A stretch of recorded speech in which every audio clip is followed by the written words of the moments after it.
మా latest videos కోసం మా ఈ తెలుగు న్యూస్ ఛానల్ సబ్స్క్రైబ్ చేసి గంట సింబల్ యాక్టివేట్ చేసుకోండి. ఆషాఢ అమావాస్య రోజు మర్చిపోకుండా గుర్తుపెట్టుకొని ఈ ఆకును తినండి చాలు. 1 గంటలో మీ జాతకం మారిపోతుంది. వద్దన్న డబ్బు వస్తూనే ఉంటుంది. ఆషాఢ అమావాస్య రోజు ఈ ఆకును తింటే మళ్ళీ వచ్చే ఆషాఢ అమావాస్య వరకు, అంటే వచ్చే సంవత్సరం వరకు మీకు తిరగనేదే ఉండదు. బాగా కలిసి వస్తుంది. ఎటువంటి అనారోగ్య సమస్యలు రాకుండా ఉంటాయి. లక్ష్మీదేవి అనుగ్రహం పుష్కలంగా లభిస్తుంది. అంతేకాదు ఈ ఆకును తినటం వలన మీకు ఉండే ఇబ్బందులన్నీ కూడా పోతాయి. ఎందుకంటే ఈ ఆకు అంత మంచిది, అంత శక్తివంతమైనది. మరి ఇంతకీ ఆ ఆకు ఏమిటి? ఆషాఢ అమావాస్య రోజు ఆ ఆకును ఎలా తినాలి అనే విషయాన్ని ఇప్పుడు మనం ఈ వీడియోలో వివరంగా తెలుసుకుందాము. ఫ్రెండ్స్, ఫస్ట్ అయితే కామెంట్ బాక్స్లో శ్రీమాత్రే నమః అని కామెంట్ చేయండి. అలాగే ఈ వీడియోకి ఒక లైక్ కొట్టడం అస్సలు మర్చిపోవద్దు. ఇది చాలా పవర్స్ కలిగిన అమావాస్య. దీనికే చుక్కల అమావాస్య అని కూడా పేరు ఉంది. ఈ అమావాస్యతో ఆషాఢ మాసం ముగిసిపోతుంది. ఇక ఈ అమావాస్య మరుసటి రోజు నుండి శ్రావణ మాసం ప్రారంభమవుతుంది. శ్రావణ మాసానికి ముందు వచ్చే అమావాస్య గనుక ఈ అమావాస్యకు ఎంతో ప్రాధాన్యతని ఇచ్చారు. ప్రతి నెలలో మనకు అమావాస్య వస్తూనే ఉంటుంది, కానీ దేని శక్తి దానికి ఉంటుంది. అమావాస్య రోజు భూమిపైన ఎన్నో దుష్ట శక్తులు సంచరిస్తూ ఉంటాయి. అందుకే అమావాస్య రోజు జాగ్రత్తగా ఉండాలి. తగు జాగ్రత్తలు తీసుకోవాలి. అమావాస్య రోజు నలుపు రంగు దుస్తులు ధరించకూడదు. ధరిస్తే ఏమవుతుందంటే చెడు శక్తి ఈరోజు ఎక్కువగా ఉంటుంది కదా, ఆ చెడుకు అట్రాక్ట్ అవుతాం. ఆ చెడు శక్తి వలన మనకు తెలియకుండానే మనం చేయకూడని పనులు చేసేస్తూ ఉంటాము. తర్వాత అరే ఏంటి ఇలా చేసేసాను అని ఎంతో బాధపడుతూ ఉంటాం. అందుకే అమావాస్య రోజు నల్లటి రంగు దుస్తులు ధరించకూడదని పెద్దలు చెప్తూ ఉంటారు. అలాగే అమావాస్య రోజు పెళ్ళిళ్ళు, అక్షరాభ్యాసము ఇలా ఎటువంటి ఫంక్షన్లు, శుభకార్యాలు చేయకూడదు. అలాగే అమావాస్య రోజు స్నానం చేయకుండా మురికిగా ఉండకూడదు. అంతేకాదు అమావాస్య రోజు రాత్రి సమయంలో మర్రి చెట్ల దగ్గరకు వెళ్ళకూడదు. 3 లేదా 4 రోడ్లు కలిసే చోటకు, నిర్మానుష్యంగా ఉండే ప్రదేశాలకు కూడా వెళ్ళకూడదు. దుష్టశక్తులు ఆవహిస్తాయి. ఈ అమావాస్య గురువారంతో కలిసి వచ్చింది కనుక ఈరోజు ప్రత్యేకంగా సాయిబాబాను పూజించి పాలతో చేసిన ఏదైనా స్వీట్లను నైవేద్యంగా పెట్టండి. ఇలా మీకు నచ్చితే సాయిబాబాను పూజించుకోండి. లేదు మేము సాయిబాబాను పూజించము అనుకునేవారు చక్కగా లక్ష్మీదేవిని పూజించుకోండి. అమ్మవారికి కూడా పాలతో చేసిన తీపి పదార్థాలను నివేదన చేయండి. లేదంటే దానిమ్మ పండు గింజలను నివేదన చేయండి. ఇలా ఈ గురువారం అమావాస్య రోజు మీ ఇష్టాన్ని బట్టి లక్ష్మీదేవిని కానీ బాబాను కానీ పూజించుకుంటే చెడు శక్తులు మీ దగ్గరకు రాలేవు. ఇక ఈ ఆషాఢ అమావాస్య రోజు ఒక ఆకును మాత్రం ఖచ్చితంగా తినాలి.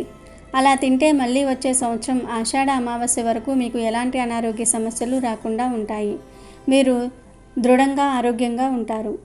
మీకు అష్టైశ్వర్యాలు సిద్ధిస్తాయని శాస్త్రాలు చెప్తూ ఉన్నాయి. ఆ ఆకు ఏమిటంటే మునగాకు. అవును, ఈ ఆషాఢ అమావాస్య రోజు లేత మునగాకును కోసుకొచ్చుకొని దానిని ఫ్రైలా చేసుకొని తిన్నా, లేదా పప్పులో వేసుకొని తిన్నా, లేదా మునగాకుతో పచ్చడి చేసుకొని తిన్నా, బంగాళాదుంప కూరల్లో కలుపుకొని తిన్నా, మునగాకు పొడి చేసుకొని తిన్నా, ఇలా ఏ విధంగా తిన్నా కూడా చాలా మంచిది. ఏ రూపంలో తిన్నా మీకు అష్టైశ్వర్యాలు సిద్ధిస్తాయి. ఇడ్లీ, అట్లు ఇలా టిఫిన్లలోకి చట్నీ చేస్తారు కదా, ఆ చట్నీల్లో కూడా మునగాకును కలపవచ్చు. ఎందుకంటే మునగాకు చాలా బలం. మునగాకు మీ శరీరాన్ని దృఢంగా మారుస్తుంది. ముఖ్యంగా ఎవరైతే ఆషాఢ అమావాస్య రోజు మునగాకును తింటారో వారికి 1 జన్మల పుణ్యం కలుగుతుంది. సంవత్సరం అంతా బాగా కలిసి వస్తుంది అని శాస్త్రాల్లో ఉంది. కాబట్టి ఈ ఆషాఢ అమావాస్య రోజు గుర్తుపెట్టుకొని మర్చిపోకుండా మునగాకును ఏదో ఒక రూపంలో తినండి. అలా తినటం వలన సకల దేవతల అనుగ్రహం లభిస్తుంది. మీకు ఉండే కష్టాలు, సమస్యలు పోతాయి. అంతేకాదు మునగాకును తినటం వలన మీ జాతకంలో ఉండే అనేక రకాల దోషాలు పోతాయి. మీ జాతకం అద్భుతంగా మారిపోతుంది. లక్ష్మీదేవి యొక్క అనుగ్రహం పుష్కలంగా లభిస్తుంది. వద్దన్న ధనం వస్తూనే ఉంటుంది. అటు ఆరోగ్యపరంగా, ఇటు ఆధ్యాత్మిక పరంగా అన్ని విధాలుగా కూడా మునగాకు మీకు మంచిని తెచ్చిపెడుతుంది. ఐశ్వర్యాలను తెచ్చిపెడుతుంది. కాబట్టి అందరూ కూడా ఈ ఆషాఢ అమావాస్య రోజు మర్చిపోకుండా గుర్తుపెట్టుకుని మునగాకును తినండి. మనం తరచుగా మునక్కాయలను వంటల్లో వాడుతూ ఉంటాం, కానీ ఆ చెట్టు మనకు అందించే అసలైన నిధి దాని ఆకులలోనే దాగి ఉంది. ఇది కేవలం ఒక ఆకుకూర కాదు, ప్రకృతి మనకు ప్రసాదించిన ఒక సూపర్ ఫుడ్ మరియు ఆరోగ్య గని. మునగాకును ప్రకృతి యొక్క మల్టీ విటమిన్ అని పిలవవచ్చు. ఎందుకంటే కొన్ని సాధారణ ఆహార పదార్థాలతో పోలిస్తే దీనిలోని పోషకాలు ఆశ్చర్యం కలిగిస్తాయి. దీనిలో నారింజ పండ్ల కన్నా 7 రెట్ల ఎక్కువ విటమిన్ సి ఉంటుంది. క్యారెట్లలో కన్నా 4 రెట్లు ఎక్కువ కాల్షియం ఉంటుంది. అరటి పండ్ల కన్నా 3 రెట్లు ఎక్కువ పొటాషియం ఉంటుంది. పెరుగులో కన్నా 2 రెట్లు ఎక్కువ ప్రోటీన్ ఉంటుంది. బాదం కన్నా 3 రెట్లు ఎక్కువ విటమిన్ ఇ ఉంటుంది. ఈ పోషకాలన్నీ మన ఆరోగ్యాన్ని అనేక విధాలుగా కాపాడుతాయి. మునగాకు సుమారు 300 రకాల వ్యాధులను నివారించగలదని పోషకాహార నిపుణులు చెప్తూ ఉన్నారు. దీనిలోని 46 రకాల యాంటీ ఆక్సిడెంట్లు మన శరీరంలోని కణాలను దెబ్బతినకుండా కాపాడుతూ ఉంటాయి. ఇది రోగ నిరోధక శక్తిని అద్భుతంగా పెంచుతుంది. దీనిలో కాల్షియం మరియు ఫాస్ఫరస్ అధికంగా ఉండటం వల్ల ఎముకలు దృఢంగా తయారవుతాయి. ముఖ్యంగా 40 ఏళ్లు దాటిన మహిళలకు ఇది చాలా అవసరం. మునగాకులో ఐరన్ పుష్కలంగా ఉండటం వల్ల రక్తహీనత సమస్యను నివారిస్తుంది మరియు హిమోగ్లోబిన్ స్థాయిలను పెంచుతుంది. మహిళలకు ఇది ఒక వరం లాంటిది. నెలసరి నొప్పులను తగ్గించటము, మోనోఫాజ్ సమస్యలకు సహాయపడటం మరియు గర్భధారణ సమయంలో పోషకాలను అందించటంలో ఇది ఎంతగానో ఉపయోగపడుతుంది. అధిక ఫైబర్ కంటెంట్ ఉండటం వలన ఇది జీర్ణ వ్యవస్థను ఆరోగ్యంగా ఉంచుతుంది మరియు మలబద్ధకాన్ని నివారిస్తుంది. మునగాకు సూప్ తాగటం ద్వారా రక్తపోటును సహజంగా అదుపులో ఉంచుకోవచ్చు. ఇన్ని పోషకాలు ఉన్న మునగాకు మనకు ఈ టైంలోనే ఎక్కువగా లభ్యమవుతుంది. అందుకే ఆషాఢ అమావాస్య రోజు ఖచ్చితంగా మునగాకును తినమని పెద్దలు చెప్పారు. కనుక ప్రతి ఒక్కరూ కూడా గుర్తుపెట్టుకొని ఆషాఢ అమావాస్య రోజు మునగాకును ఏదో ఒక రూపంలో తినండి. అంటే మునగాకు కూరను ఫ్రై చేసుకుని తినవచ్చు, లేదా పప్పులో వేసుకొని తినవచ్చు, లేదా పెసరపప్పు కలిపి వండుకొని తినవచ్చు, లేదా బంగాళాదుంపలో కలిపి తినవచ్చు, పచ్చడి చేసుకుని తినవచ్చు, లేదా మునగాకు పొడి చేసుకుని తినవచ్చు, లేదా పల్లీ చట్నీలో కలుపుకోవచ్చు. ఇలా ఏదో ఒక విధంగా మీరు కూడా ఆషాఢ అమావాస్య రోజు మునగాకు తిని శుభ ఫలితాలను పొంది ఆరోగ్యంగా ఆనందంగా జీవించండి. ఈ అమావాస్య రోజున నదీ స్నానం, పుణ్యతీర్థ స్నానం చేస్తే మంచి ఫలితాలు కలుగుతాయి. ఈరోజు నదుల్లో, చెరువుల్లో, సరస్సుల్లో అరటి మట్టలతో దీపాలను వెలిగించటం ద్వారా అష్టైశ్వర్యాలు చేకూరతాయి. ఈతి బాధలు తొలగిపోతాయి. ఆషాఢ అమావాస్య రోజున కొడుకులు ఉన్నవారు పితృదేవతలను పూజించటం, శివ పూజ, శని పూజ, హనుమాన్ పూజ చేయటం ద్వారా సత్ఫలితాలను పొందవచ్చు. వీటితో పాటు ఆషాఢ అమావాస్య రోజున పంచభూతాలను స్మరించటం ద్వారా సమస్త దోషాలను తొలగింప చేసుకోవచ్చు. ఈ రోజున యాలకులతో ఒక్క పరిహారం చేస్తే భయంకరమైన దరిద్రం, బాధలు కూడా పోయి ఒక్క నిమిషంలో జీవితం మారిపోతుందని పండితులు చెప్తూ ఉన్నారు. ఎవరైతే ఆషాఢ అమావాస్య రోజు ఈ యాలకుల పరిహారం చేస్తారో వారి జీవితంలో చక్కటి మార్పులు వస్తాయి. ఇప్పటి వరకు పడిన ఇబ్బందులన్నీ కూడా తొలగిపోతాయి. చెడు దృష్టి, నరదృష్టి, నరఘోష తొలగిపోతాయి. మరి యాలకులతో ఈ చుక్కల అమావాస్య రోజు ఏ పరిహారం చేస్తే మీ జీవితం మారిపోతుందో ఇప్పుడు మనం ఈ వీడియోలో తెలుసుకుందాము. ఈ చుక్కల అమావాస్య ఎంతో శక్తివంతమైనది. ఈ శక్తివంతమైన రోజు ఎవరైతే యాలకులతో ఈ చిన్న పరిహారం చేస్తారో వారి కుటుంబంలో ఉన్న కష్టాలన్నీ కూడా తొలగిపోతాయని పండితులు చెప్తూ ఉన్నారు. అంతేకాదు ఆర్థిక అభివృద్ధి కలుగుతుంది. నెగిటివ్ ఎనర్జీ పోతుంది. దిష్టి, నరకన్ను అన్నీ తొలగిపోతాయి. నిజానికి ఈ చుక్కల అమావాస్య అనేది పరిహారాలు చేసుకోవడానికి చాలా మంచి తిథి. ఎందుకంటే ఈ అమావాస్య రోజు చేసే పరిహారాలకు 1000 రెట్ల ఎక్కువ ఫలితం వస్తుంది.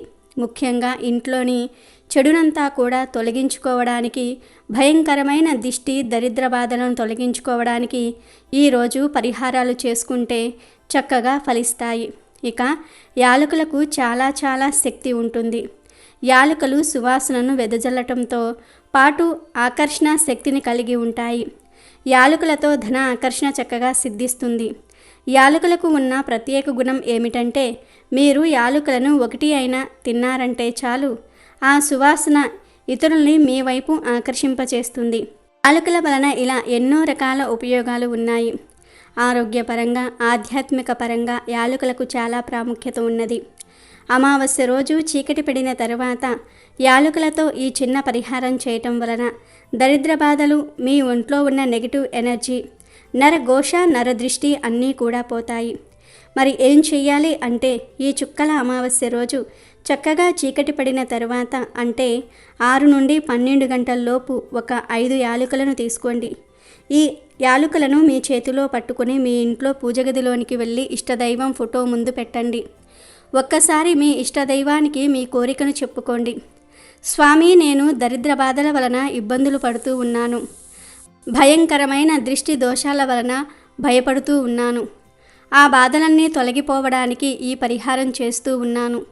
నన్ను దీవించు స్వామి అని ఒక్కసారి మీ ఇష్టదైవానికి చెప్పుకొని ఆ తర్వాత ఇష్టదైవం ముందు పెట్టిన యాలుకలను తీసుకుని ఇంటి బయటకు వచ్చేయండి. అంటే మెయిన్ డోర్ బయటకు వచ్చేయండి. అలా బయటకు వచ్చిన తర్వాత ఈ 5 యాలుకలను చేతిలో పట్టుకొని మీకు మీరే దిష్టి తీసుకోండి. తర్వాత మెయిన్ డోర్ చుట్టూ 7 సార్లు సవ్య దిశలో 7 సార్లు అపసవ్య దిశలో తిప్పండి. అలా తిప్పిన తర్వాత ఈ యాలుకలను మీ మెయిన్ డోర్ బయట వైపు ఎడమ పక్కన పెట్టి మీరు ఇక ఇంట్లోకి వెళ్ళిపోండి. ఇలా పెట్టిన యాలుకలను మరునాడు ఉదయం తీసి కాల్చేయండి. రాత్రంతా కదపకూడదు, అలా వదిలివేయాలి. మరునాడు ఉదయం ఇలా గుమ్మం పక్కన పెట్టిన యాలుకలను కాల్చేయటం వలన మీ బాధలు, దరిద్రాలు, దిష్టి దోషాలు కూడా వాటితో పాటే కాలిపోతాయి. ఈ పరిహారం చాలా సింపుల్గా అనిపించవచ్చు, కానీ ఫలితాలు మాత్రం చాలా అద్భుతంగా ఉంటాయి. ఈ యాలకులను కాల్చేసిన 1 నిమిషంలోనే మీరు శుభవార్త వినే అవకాశం ఉంది. మీ దరిద్రాలు పోతాయి. ఎవ్వరికీ చెప్పకుండా గుట్టుగా రహస్యంగా ఈ పరిహారం చేసుకోవాలి. కాబట్టి దరిద్ర బాధలతో సతమతమవుతూ ఉన్న ప్రతి ఒక్కరూ కూడా ఆషాఢ అమావాస్య రోజు ఈ యాలకుల పరిహారం చేసుకుని దరిద్రాన్ని వదిలించుకోండి. ఈ అమావాస్య ఎంతో శక్తివంతమైనది గనుక ఈరోజు ఇంటి ముందు కట్టిన దిష్టి వస్తువులను మార్చుకోవచ్చు. అంటే గుమ్మడికాయ, పటిక, కలబంద మొక్కను, నిమ్మకాయలు ఇలాంటి ఇంటి ముందు కట్టిన దిష్టి వస్తువులను మార్చుకోవచ్చు. లేదా ఈరోజే కొత్తగా దిష్టి వస్తువులను కట్టుకోవచ్చు. అదేవిధంగా ఈ అమావాస్య రోజు కొడుకులు ఉన్నవారు తప్పనిసరిగా ఆ కొడుకులకు దిష్టి తీసుకోవాలి. అంటే ఉప్పుతో కానీ, ఆవలతో కానీ, ఎండుమిరపకాయలతో కానీ ఇలా మీకు తెలిసిన ఏదో ఒక పద్ధతిలో మగపిల్లలకు దిష్టి తీసుకోవాలి. అలా దిష్టి తీయటం వలన మీ కొడుకులపై ఉండే చెడంతా కూడా పోయి త్వరగా వృద్ధిలోనికి వస్తారు. అంతేకాదు, ఈ అమావాస్య రోజు ఎవ్వరూ కూడా చింతపండు తినకూడదు. ఏ రూపంలోనూ కూడా చింతపండును స్వీకరించకూడదు. కూరల్లో కూడా చింతపండు వాడకూడదు. అంటే పులుసు కూరలను ఈరోజు ఇంట్లో వాడకూడదు. ఎవరు ఈరోజు పులుసు కూరలు తినకూడదు. ఆషాఢ మాసంలోని చివరి రోజైన అమావాస్యను చుక్కల అమావాస్య అని, వాజసనేయి అమావాస్య అని అంటారు. ఈ రోజున పితృదేవతలను స్మరించుకున్న, గౌరీ వ్రతం చేసిన, దీప పూజ నిర్వహించిన గొప్ప ఫలితం దక్కుతుందని శాస్త్రాలు తెలియజేస్తూ ఉన్నాయి.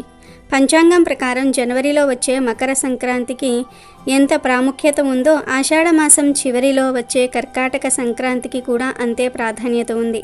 మకర సంక్రాంతి సమయంలో ఉత్తరాయణం మొదలైతే కర్కాటక సంక్రాంతికి దక్షిణాయనం మొదలవుతుంది.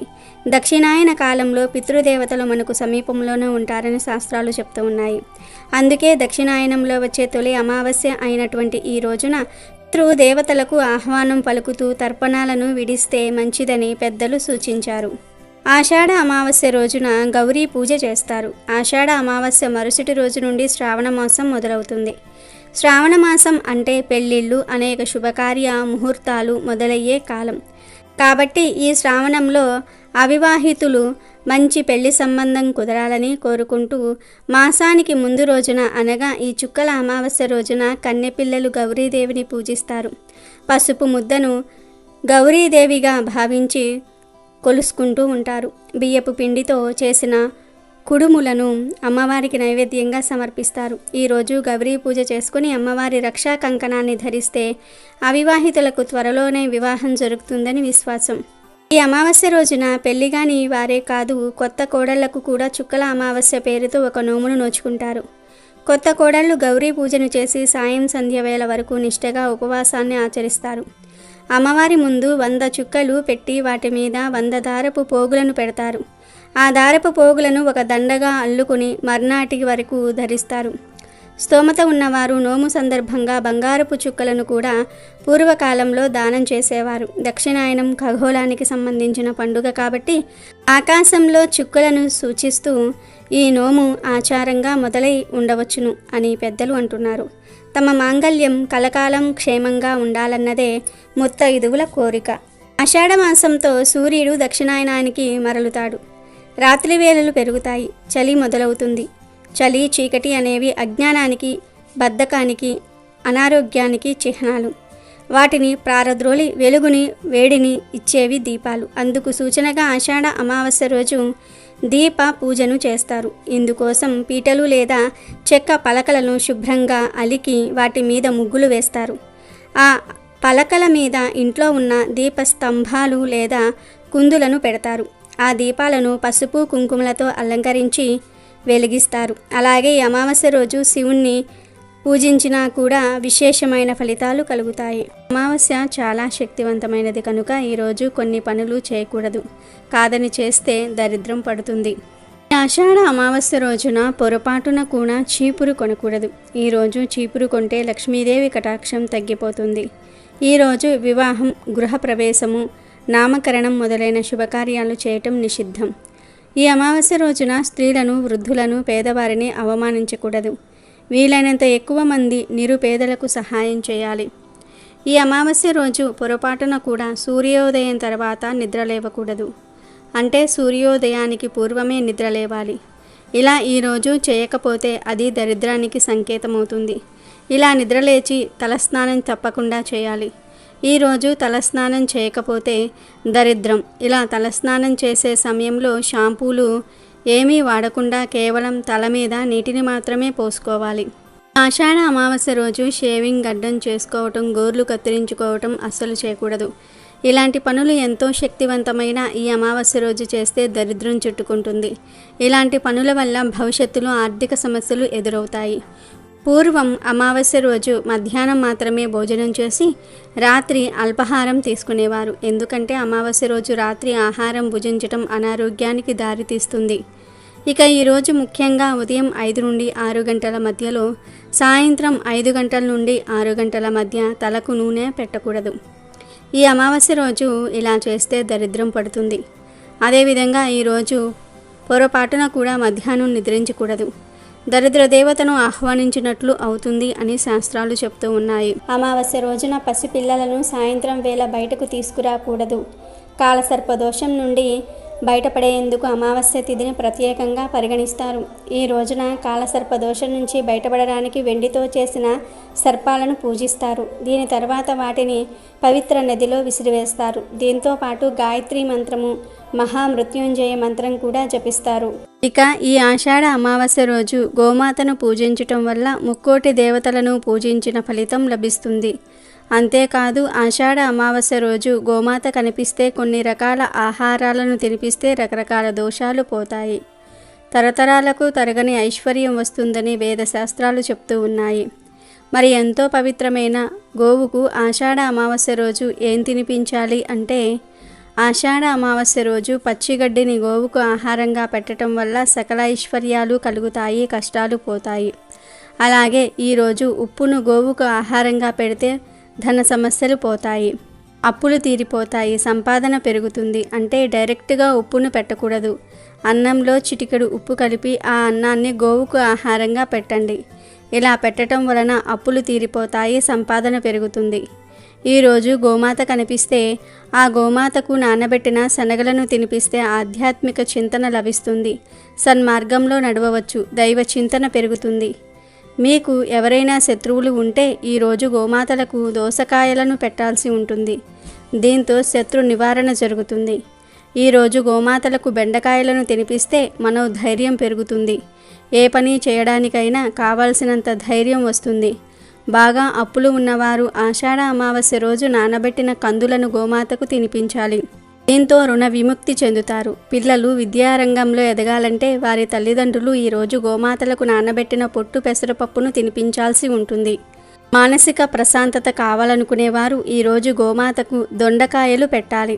గోమాతకు అరటి పండ్లు తినిపిస్తే ఉన్నత పదవి పొందుతారు. సంతానం కోసం వేచి చూస్తున్న వారు ఈరోజు గోమాతకు వంకాయలను తినిపిస్తే ఫలితం ఉంటుంది.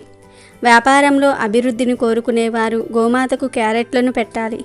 నరఘోష ఉన్నవారు గోమాతకు బంగాళాదుంపలను తినిపించాలి. వివాహం కాని వారు గోమాతకు టమాటాలను పెట్టాలి. ఈరోజు గోమాతకు బీట్రూటు, పాలకూర తినిపిస్తే మీరు ధనవంతులు అవుతారు, ఐశ్వర్య ప్రాప్తి కలుగుతుంది. ఆషాఢ అమావాస్య రోజు గోమాత కనిపిస్తే ఆ గోమాతకు నానబెట్టిన ఉలువలు పెడితే వృత్తిలో నిలకడ లభిస్తుంది. ఇలా ఆషాఢ అమావాస్య రోజు ఆయా పదార్థాలను భక్తితో గోవులకు సమర్పించుకుంటే మీకు ఉన్న సమస్యలు సులభంగా పోతాయి. తరతరాలకు తరగని ఐశ్వర్యం వస్తుంది. సకల దేవతల అనుగ్రహం కలుగుతుంది. నరకాలు తప్పుతాయి, కష్టాలన్నీ కూడా పోతాయి, లక్ష్మీదేవి అనుగ్రహం కలుగుతుంది, మీ దశ మారిపోతుంది, రాజయోగం పడుతుంది. వీడియో నచ్చితే లైక్ చేయండి, షేర్ చేయండి, బట్ సబ్స్క్రైబ్ చేసుకోవడం మర్చిపోవద్దు.